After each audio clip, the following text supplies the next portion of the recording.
व्याख्यान वेदी पर विराजमान आर्य समाज के यशस्वी मंत्री श्री नरेंद्र पाल निगलानी जी, हमारे आर्य समाज के मीडिया प्रभारी भाई बलराज मलिक जी, बहुत सुंदर उद्बोधन उनका भी सुना।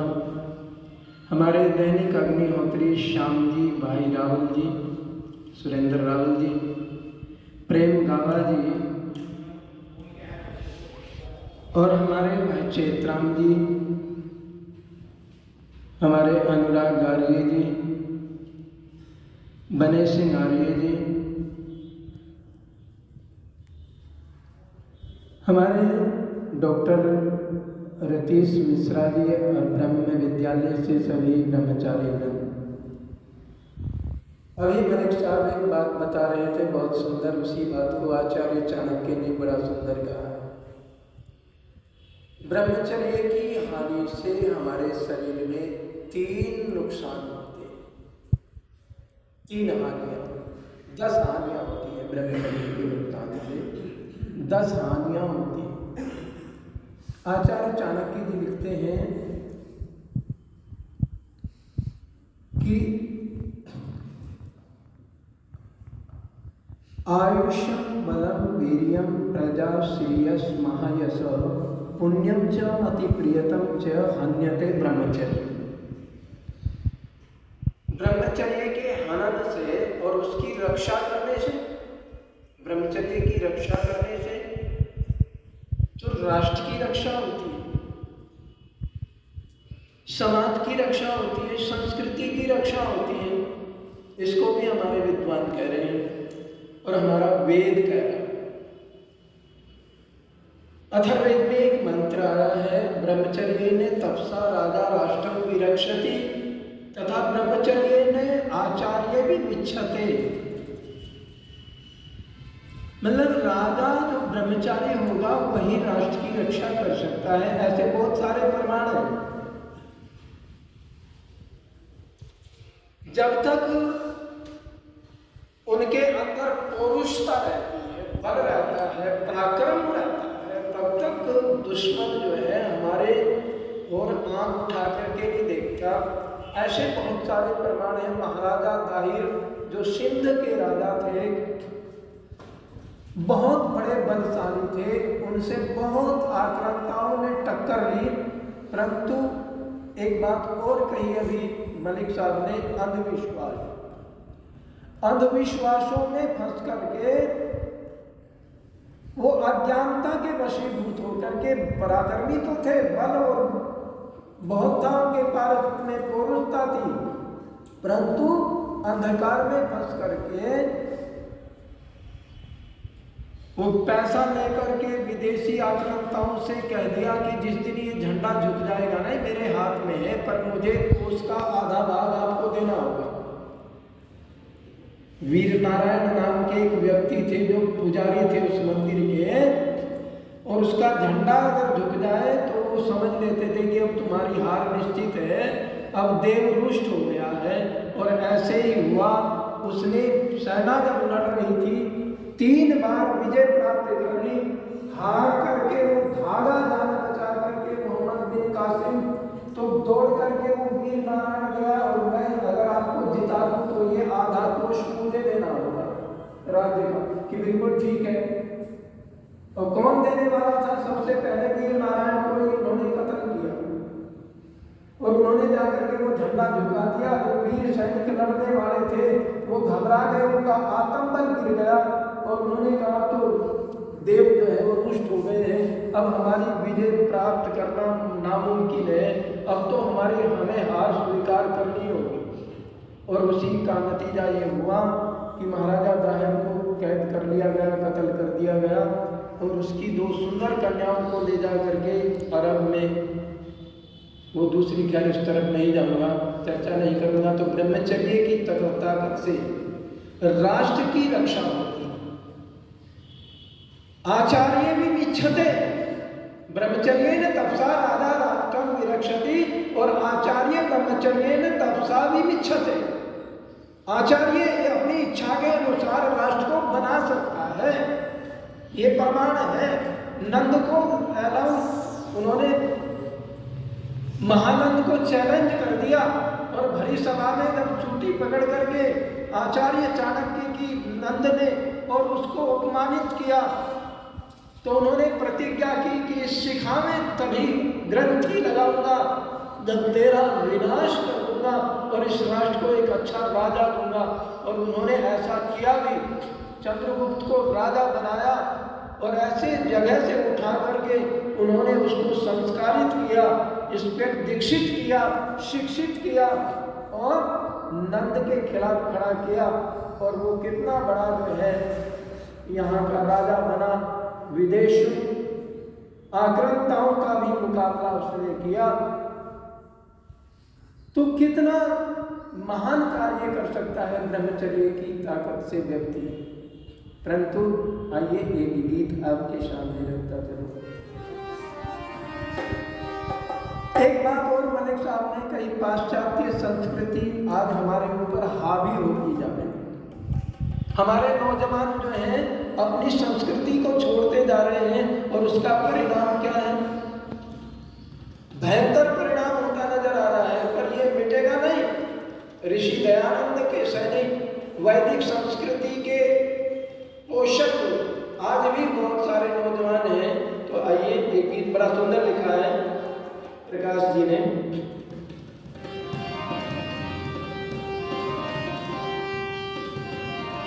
सधर्म का प्रचार कभी रुक न सकेगा, बादल में अधिक देर सूर्य लुक न सकेगा।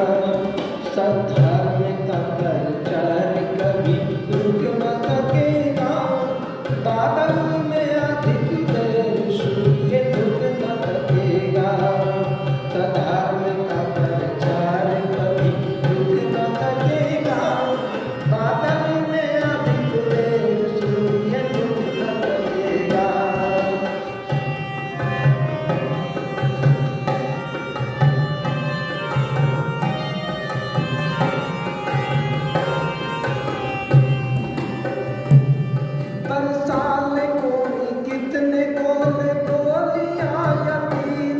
चाहे चला ले लाठियां पर चीरी छुरी करती, डाले गले में मोक हाथ पैर में जंजीर, पर याद रहे धर्म का मर्दाना आगे में।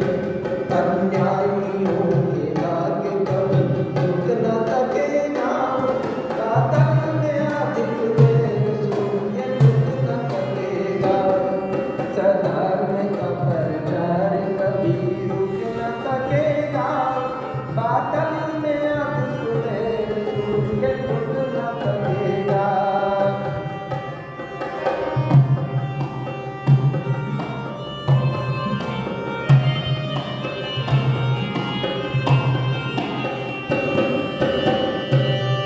दीने ली देख नदी टेम्स मोलगा भी चीर कर, है शांति का संदेश तो गंगा के तीर पर।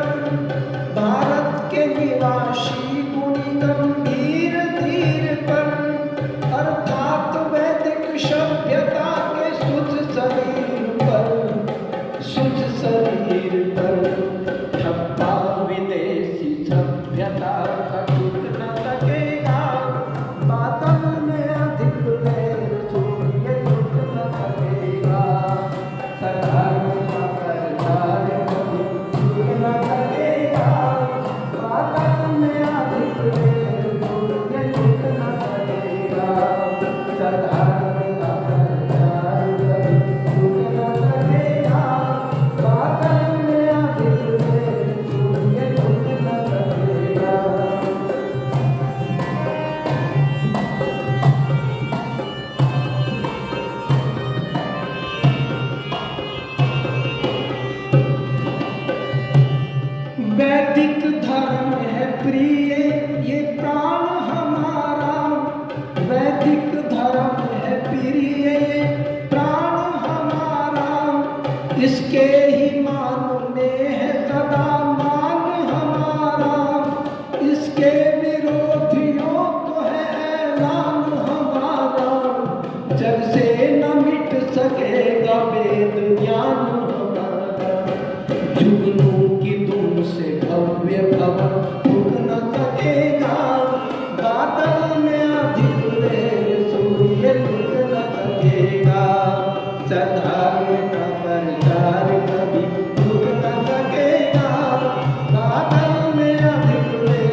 मिश्रा जी की डर को निकाल दो। जब डर निकल जाता है ना फिर चिंता नहीं रहती। अभयम मित्राद भयम जाताद भयम प्रोक्षाद अभयम नक्कम भयम दीवान सर्वा आसमम मित्रम भवन्तु। सारी दिशाएं उसकी मित्र बन जाती हैं जब डर निकल जाता है। क्या गुरु गोविंद सिंह के दोनों बेटों को सरहिंद में चिनाया जा रहा था, क्या उनको डर लगा? क्या था दिसंबर की ठंडी रात में सबसे ठंडे बुर्ज पर रखा गया माता गुजरी को दोनों बेटों के साथ में, क्या उसने कहा बेटा डर लग रहा है तुम इस धर्म को छोड़ दो, वैदिक धर्म को छोड़ करके आप मुसलमान बन जाओ? क्या उसने कहा डर के मारे? क्या बच्चों को डर लगा? लेकिन एक बेटा छोटे वाला देख रहा था बड़ा रोने लगा। जब छोटे के सर पर ऐसे गारा मिट्टी आने लगी, ईंटें आने लगी, तो छोटे को देख करके बड़ा रोने लगा। छोटे ने कहा क्यों रोता है? डर लग रहा है? बिना फिर रोता क्यों है? इसलिए रोता हूं कि पहले मैं आया हूं दुनिया में, पहले मुझे मरना चाहिए था, पर मैं विवश हूं, कुछ कर नहीं सकता।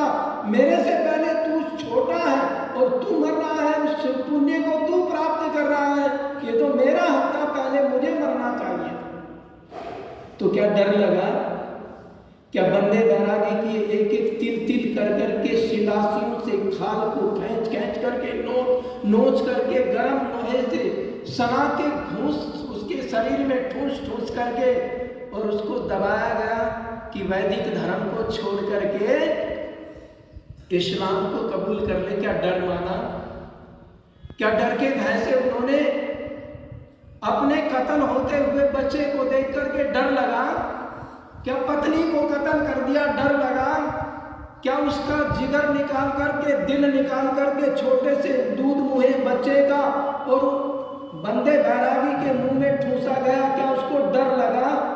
दांत बीच लिए तो दांत भी तोड़े गए पर डर नहीं लगा। इसीलिए तो ये वैदिक धर्म सैनी साहब कहा करते हैं कुछ बात है कि हंसती मिटती नहीं अमर। तो नौजवानों ने अपने प्राणों का उत्सर्ग किया है।